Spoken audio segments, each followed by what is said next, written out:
accountability in government. So welfare. You know, welfare is for the benefit of a child.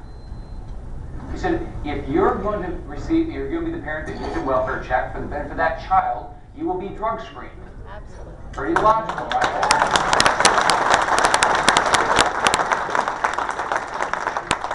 So we passed that. Unfortunately, it's been held up in the court system, but we're still fighting. We said unemployment. Gosh, if you're unemployed, we understand we'll help you for a short period of time. Not forever. But you know, you ought to be doing your part of the job. Look for a job. Yes. So we passed that. We said, who's doing well in our state? Our teachers. Everybody, you know, every state you live in, people question their education system. Let me tell you about Florida's education system. Our teachers are doing a great job. Our fourth graders are number 2 in the world in reading.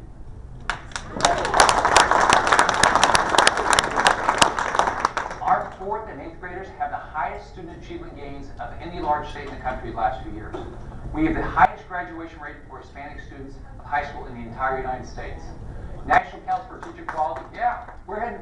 National Council for Teacher Quality says we have the most effective teachers in the country 2 years running. So what did we do? We made sure we funded education. Even though my second year we still had a budget deficit, we funded an additional $1 billion in K-12, and this year another 1.2, and we gave our teachers a well-deserved pay raise.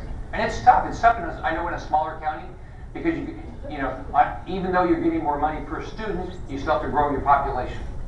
So it's who has the hardest time are our smaller counties that aren't growing as fast or still losing students. So it still makes it hard. So we did that. This year, we're also able to invest in our water system. We had a 30-year lawsuit with the federal government over the Everglades. So your tax dollars at the state level was suing, you know, the federal government, your tax dollars at the federal level were suing the state. How do you like that? That's crazy. So I said, we'll settle it. They said, well, just so you know, you have to go to the Justice, the Corps of Engineers, EPA, Interior, all the environmentalists and ag community, get them all on board. And I said, okay, so we'll just make a proposal. No. You don't make a proposal because somebody will attack you. Well, how do you ever get anything done? So we made a proposal, we worked on it, and we got that done. So now we have a 12-year agreement, and the legislature went along, and now we've got funding for that. We've got funding for our springs. We've got funding to make sure we got our storm treatment areas fixed. So because we need our water. Now you can't do this without a better budget. Your state budget works like this, just like anybody in business. It works like this. You have a break even, and in theory, after that, you better have a margin, right? A profit margin. If you don't, you should shut down. So your state budget works the same way. If you get people to move to the state, guess what? You get revenues. The average Floridian pays $3,300 in state taxes. Get 200,000 or 300,000 people to move here, the state budget gets better. Take the unemployment rate from 11.1 to 7.1, reduce the number of people on unemployment from 568,000 to 243,000. Guess what happens? Revenue goes up.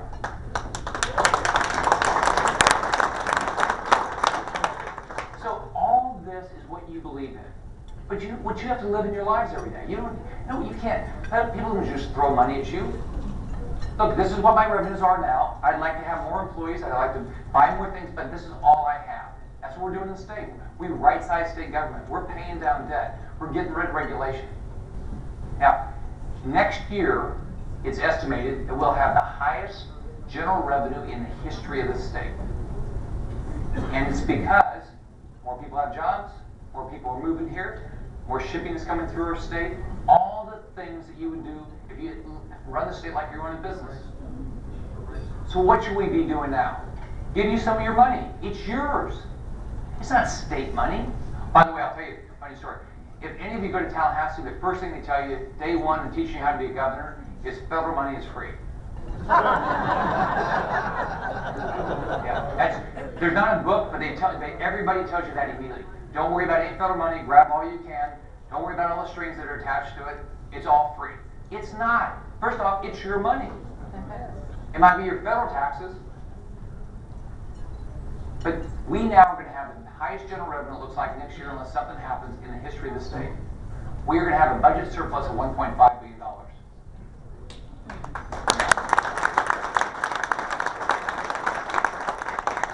what the senator talked about is, my proposal is, is we're going to give you back $500 million of your money. It's your money. So we're going to listen to you. I'm going to work with the House and the Senate, and we're going to listen to you say, how should we do it? Should it be, should it be fees on cars, things like that? Should it be fees on your cell phone? What should it be? Because there's a variety of fees. So now we're asking you, tell us. But if we continue to grow like we're growing, we will be able to reduce taxes and fees $500 million next year. Now, one thing I get to do is I just recruit companies or recruit people all the time. And so I send out letters. I call business people around the country, and I send out letters to other states. And I love it when they have to go out and raise taxes.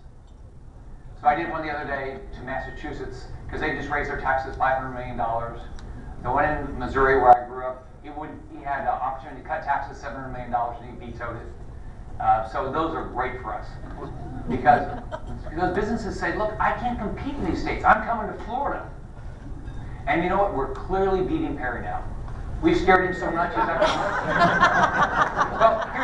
here's the story.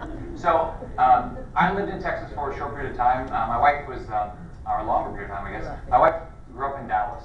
The second day you live there, you start bragging about the darn state, right? And so we didn't need to brag.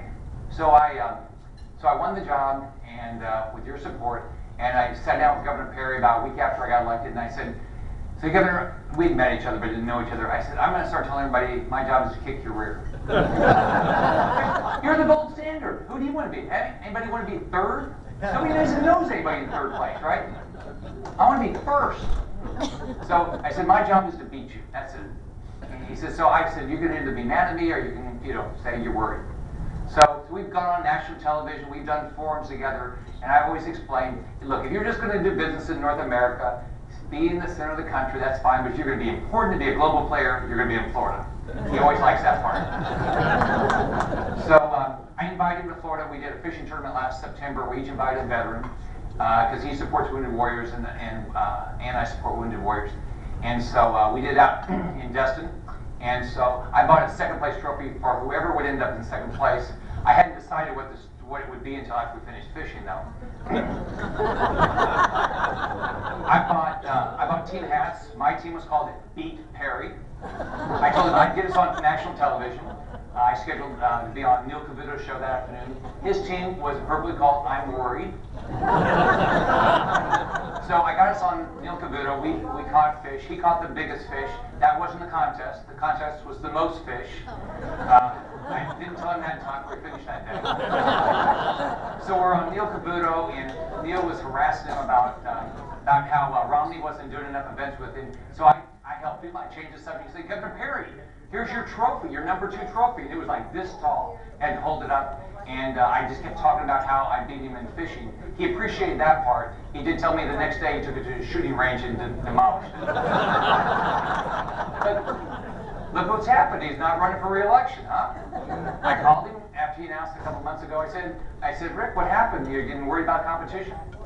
So he's a great guy, though. He's a good friend.